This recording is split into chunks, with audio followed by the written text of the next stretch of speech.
दिमाग में अभी भी है, मेरे मन में है। मेरे पिता का शव इस तिरंगे झंडे में लपेटा गया था।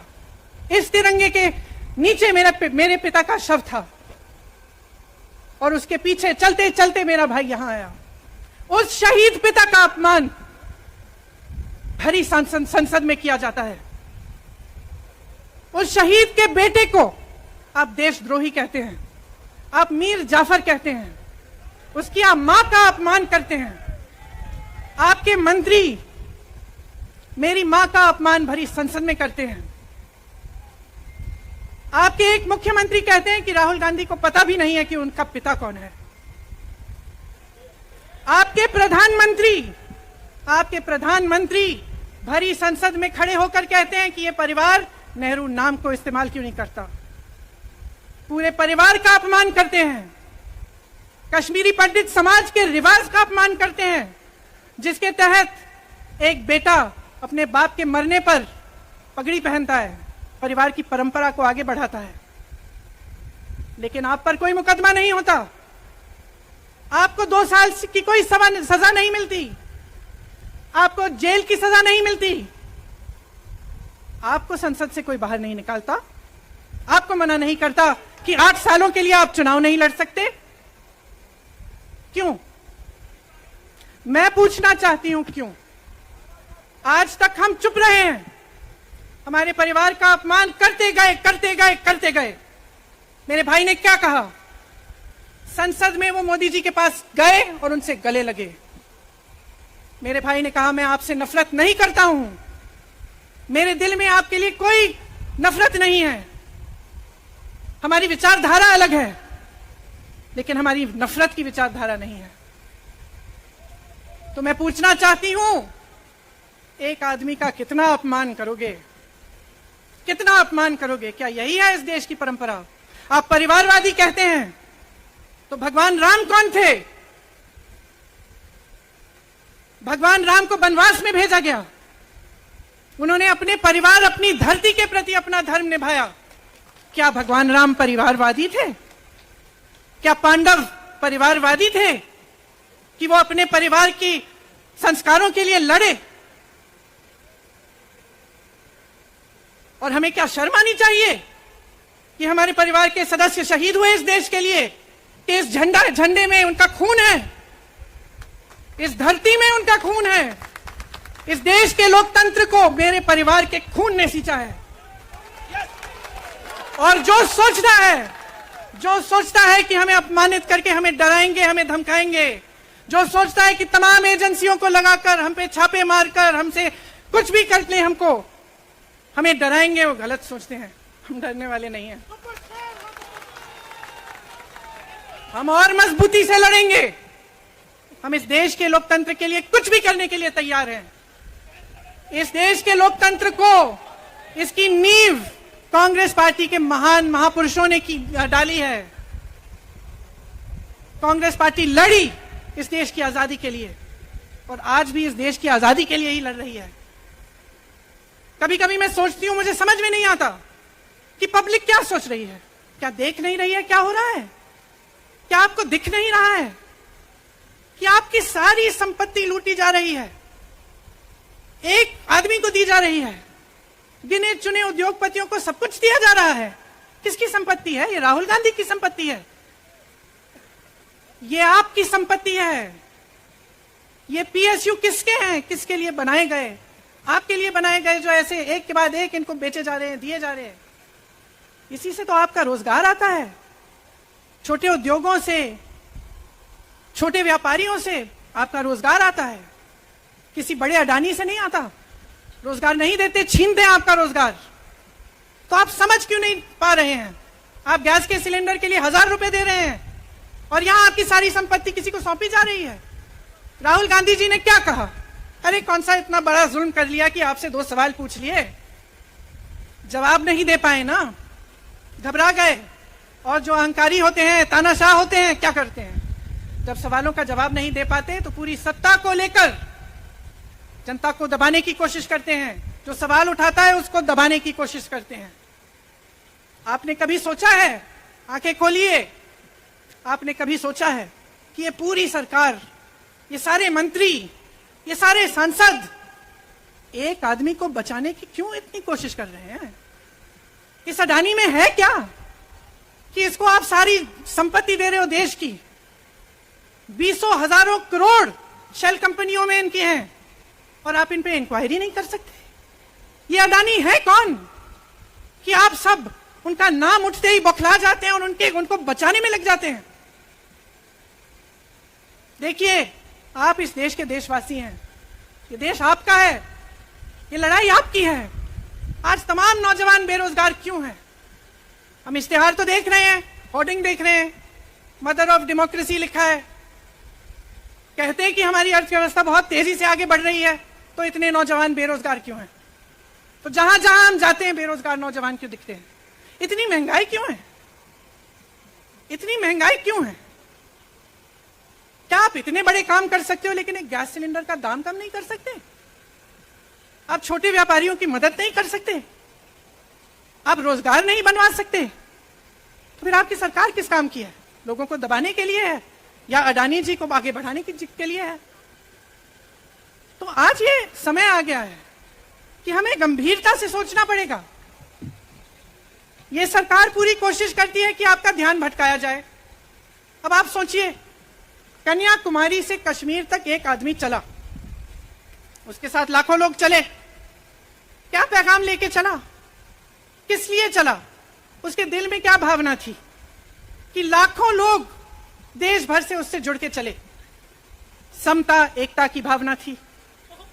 आज आपके सारी मीडिया, आपके सारे मंत्री, आपके सारे सांसद, आपके सारे कार्यकर्ता कह रहे हैं कि राहुल जी ने विदेश जाकर देश का अपमान किया, राहुल जी ने एक वर्ग का अपमान किया।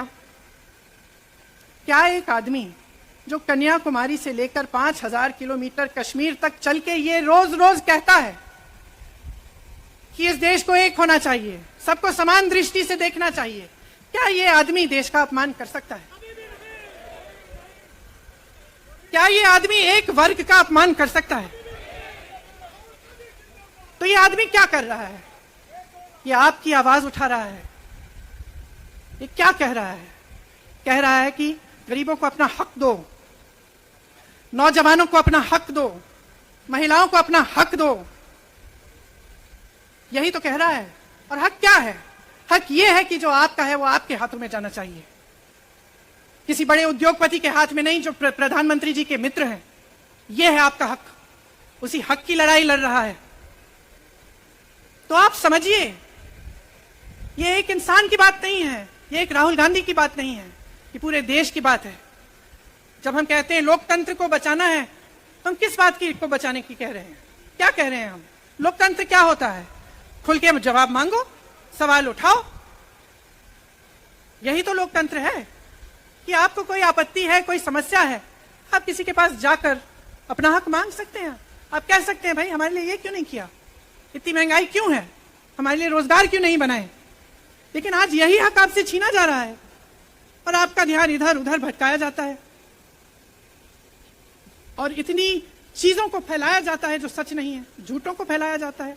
आप सोचिए, राहुल गांधी दुनिया के सबसे बड़े जो शिक्षा के संस्थान है वहां से पढ़ के आए हैं। हार्वर्ड और कैम्ब्रिज की उनकी डिग्री है। कैम्ब्रिज से उन्होंने इकोनॉमिक्स में मास्टर्स डिग्री, एमफिल डिग्री उनको मिली। आप उसको पप्पू बनाते हैं। पूरे देश भर में आपकी सहायता के साथ मेरे मीडिया के दोस्तों, डिग्री आपने देखी नहीं, सच्चाई आपने देखा नहीं, उनको पप्पू बना दिया। फिर पता चला कि ये पप्पू तो यात्रा में निकल आया और पता चला कि ये तो पप्पू है ही नहीं। इसके साथ तो लाखों लोग चल रहे हैं। ये ईमानदार भी है, ये सब बातों को समझता भी है, ये जनता के बीच जा रहा है, जनता की समस्याओं को सुन रहा है, तो जनता इसके साथ चली जा रही है। तो घबरा गए कि राहुल गांधी ने संसद में वो सवाल उठाए जिनका उनके पास जवाब नहीं है।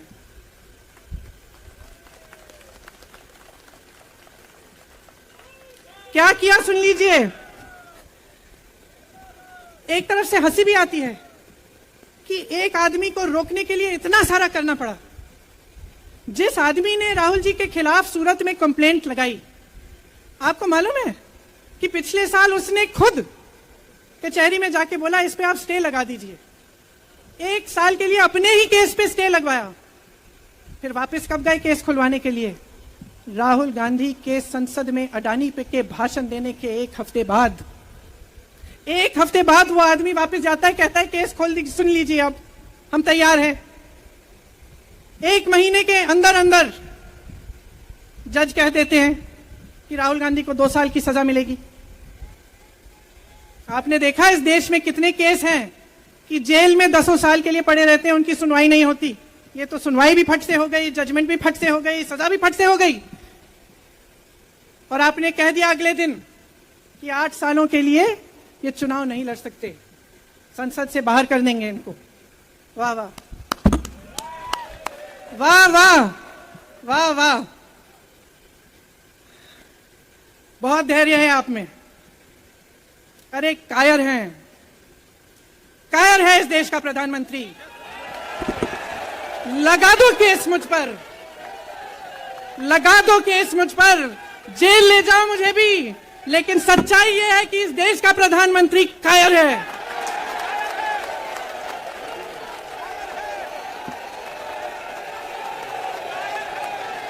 अपनी सत्ता के पीछे छुपा हुआ है,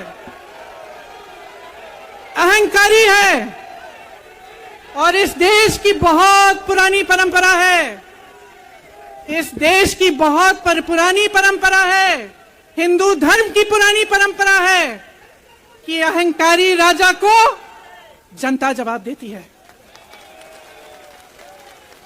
और इस देश की बहुत पुरानी परंपरा है कि अहंकारी राजा को ये देश पहचानता है। मेरे परिवार ने मुझे एक चीज सिखाई है कि ये देश दिल से बोलता है और दिल से सुनता है। ये देश सच्चाई को पहचानता है, और मैं जानती हूं कि आज वो दिन है जब से सारा कुछ बदलने लगेगा। मेरे मीडिया के साथियों, मैं आपसे कहना चाहती हूं, बहुत हो गया है, बहुत हो गया है। मैं जानती हूं आप पर कितना दबाव है, मैं जानती हूं कि आपको लाइन भेजी जाती है कि आज आपको ये कहना है, आज आपको ये लिखना है, लेकिन आपकी एक बहुत बड़ी जिम्मेदारी है। आज लोकतंत्र खतरे में है।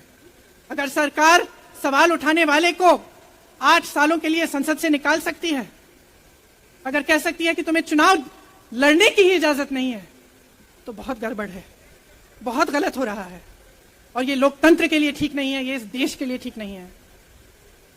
जब आप पत्रकार बने, शुरू में जब आप काम के लिए आए, तो आपके दिल में भी ये होगी बात कि देश के लिए मैं सच्चाई बोलूंगा, मैं सच्चाई बोलूंगी। आज आप बोल नहीं पा रहे हैं, हिम्मत करिए, खड़े हो जाइए आप भी। और जैसे खड़गे जी ने कहा कि तमाम पार्टियों ने आज अपनी आवाज उठाई है, उनका हम सब धन्यवाद देते हैं, और हम सबको एक होना पड़ेगा। इसलिए होना पड़ेगा क्योंकि आज ये देश खतरे में है। आज इस देश की सारी संपत्ति एक आदमी को सौंपी जा रही है, और उस आदमी को बचाने के लिए पूरी सरकार खड़ी हो जाती है। बहुत गलत हो रहा है। अगर आज मेरे भाइयों और बहनों आप इसको पहचान नहीं पाएंगे तो इस देश को बहुत खतरे में डाल देंगे। इसीलिए यहां खड़े हुए महात्मा गांधी जी की समाधि के कुछ ही गज दूर खड़े हुए मैं आपको याद दिलाती हूं कि कितनों ने इस देश के लिए अपना खून बहाया है, कितनों ने इस देश की धरती, इस देश की आजादी के लिए अपना खून बहाया है। ये अफसर हैं यहां तैनात खड़े हैं, इसी तरह से इनके भाई सरहद पे खड़े होते हैं हमारे लिए, आज भी अपना खून बहा रहे हैं। क्या इसके लिए? क्या अडानी जी के लिए? कि अपने देश के किसान के लिए, अपने देश के गरीब के लिए, अपने देश के छोटे व्यापारियों के लिए, महिलाओं के लिए, अपने बच्चों के भविष्य के लिए हम सब अपनी जान देने के लिए तैयार हैं। तो मैं आपसे आग्रह करती हूं, मेरे देशवासियों, आंखें खोल लो, समय आ गया है, डरो मत। राहुल गांधी के शब्दों में डरो मत, इनका सामना करने का समय आ गया है। एकजुट हो जाओ, सामना करो, इस देश की सच्चाई को उभारो, इस देश की एकता को बनाए रखो और इस देश को आगे बढ़ाओ।